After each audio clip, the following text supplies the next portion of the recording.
Hello everyone and welcome back to the Gentle Dog Trainers channel. I'm your host Olivia DeSantos and this is Pip, and today we're going to be talking about resource guarding in dogs. What is resource guarding?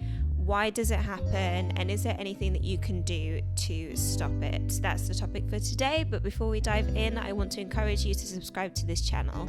If you want to raise happy, healthy and well-behaved dogs, we talk about all things dogs every single week here on the channel. So hit the subscribe button and hit the notification bell so that you never miss an upload.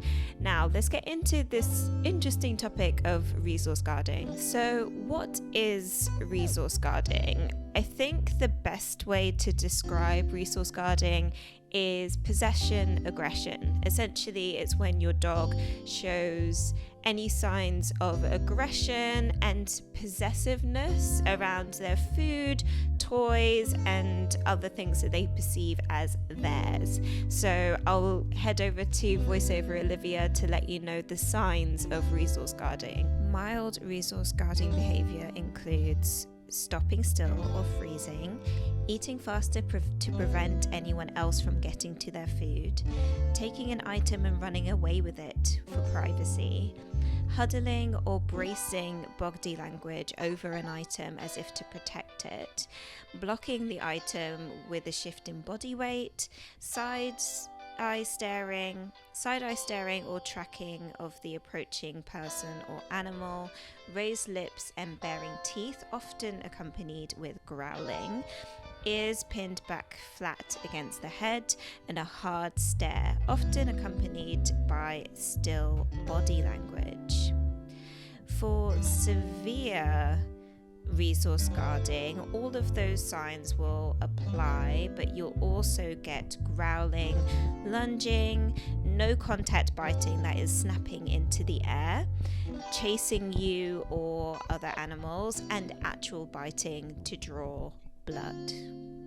So the first thing to say is that resource guarding to a degree is innate, like there is an inherited element to this. It comes from a deep genetic trait to protect what's yours, and I suppose that humans have this too, right? We are possessive over our possessions, but there are certain situations and certain aspects of life that can exacerbate the issue. So if your dog is showing resource guarding between them and another dog, then one of the reasons this could be happening is limited resources. Like they feel like they don't have enough to go between the two of them or the three of them or however many dogs that you have at home. So if you are not giving them enough food, or if they have to share toys and things like that, that will make them feel a bit more possessive over the little that they have. So it's really important that your dogs have their own sets of toys, that they have their own feeding bowls, their own water bowls, so that they feel that there isn't like a limit on the resources that they have. Another reason why your dog might display resource guarding behaviors is because you're feeding them too close. So if they have the dog bowls really, really close at feeding time, it can draw out some aggression between them, as if there's like a competition for that food. So make sure that if you have multiple dogs at home, that they are well separated when you feed them. Another trigger could be a new arrival. So if there is a new dog in the household and you're introducing a puppy to your older dog, for example, we've done an entire video on that, link in the iCard above me somewhere, but say that there is a new arrival in the home, then there may be a little bit of heightened tension then, and there could be some possession aggression around that too. Another potential trigger could be something that we call ritual aggression, and this is when you kind of get annoyed with the people that you live with. So your dogs get annoyed with each other too.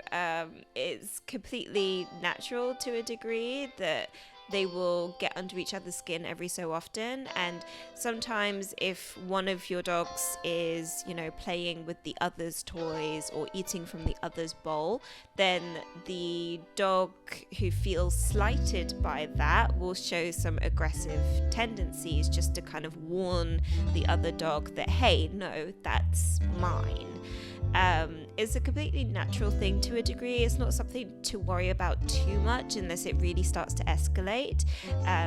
But it's fair to say that, if you had a housemate and they were stealing your toothbrush, then you would probably be a little bit annoyed. So that is ritual aggression. So what about resource guarding with humans? So let's say that your dog is showing aggressive tendencies towards your child or towards you when you're trying to feed them or play with them or anything like that. What are the potential triggers there? So one of the triggers could be that they're understimulated, they're really bored. If they get to a point where they're feeling a bit bored and depressed and anxious at home, then they could have more problem behaviors, and one of those problem behaviors could be resource guarding. The other thing is if they feel threatened or unsafe. So if they feel like a child is attacking them all of the time and they feel really unsafe, they feel really threatened by that child or by an adult or by anyone in the household that just doesn't make them feel secure, then they might show some signs of resource guarding against that person in particular, and it could extend broader to the family as a whole. Another reason could be medical issues. So it's actually quite common for, if a dog is injured, they might actually appear a bit more aggressive to their owners and to the family that they live with. So that's something to look out for. You might want to rule out any medical issues, like have a look at your dog, see if they have any bruising, see if they have any like secret injuries that you haven't spotted yet, because that could be a factor. The final reason that your dog might be showing resource guarding behaviors with humans is stress. So if they're having any sort of unmet need, like they're not getting enough affection, they're not getting enough food, and they're too tired, they're really stressed, maybe you've gone through a recent house move and that is just making them a bit more anxious and on edge, that could be a reason why they show possession aggression. So how do you solve possession aggression? How do you solve resource guarding? And if you read the link in the description box down below, I go into detail about a specific technique that you can use for food aggression, so check that out in the link down below. But in today's video, I'm going to talk about playtime. So let's say that your dog is really possessive over their toys. They won't let you or your children or anyone in the family play with those toys. How do you make playtime a bit more of a calm and fun situation for everyone? Well, to encourage a calm playtime, first you yourself need to be calm. And this is one of the harder things to do when you know that your dog is being aggressive, is for you to stay calm. But it's really important that you keep a level tone in your voice, that you are measured, that you are soothing your own anxiety in that situation, because you can end up making the situation a bit more tense if you are not yourself calm. So make sure that you're calm first. The next thing is just to not go for the toy that they are feeling possessive over. What I would say is to introduce a new toy. Introduce a new toy that you can play together, and encourage them to play with you with this toy. Like, encourage a sharing attitude around this particular toy. After you do that, you might find that your dog will loosen up when it comes to playtime. Eventually, they might even volunteer that toy that they feel really possessive over. They might volunteer it for you to play with it too. So it's about building that trust, building that bond, making sure that playtime is something that we share, opposed to something that your dog just covets. Now, that's not to say that your dog shouldn't have their own toys. Sometimes, particularly with like chew toys and things like that, there's no real reason for them to share those sorts of toys. Like, they should feel like they can have something to themselves. But if you encourage like a calm playtime and you handle their toys often, then you'll start to kind of lessen those aggressive traits. So if you pick up a toy, your dog is not, barking and shouting at you.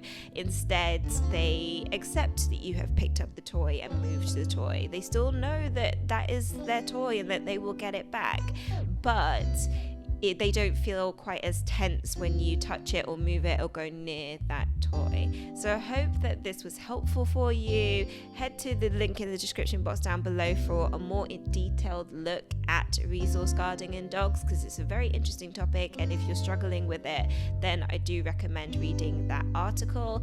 I also recommend reading a book on this. I will leave that in the description box down below too. But for now, I will love you and leave you. I have been Olivia DeSantos for the Gentle Dog Trainers channel, and I will see you next time. Take care. Bye-bye.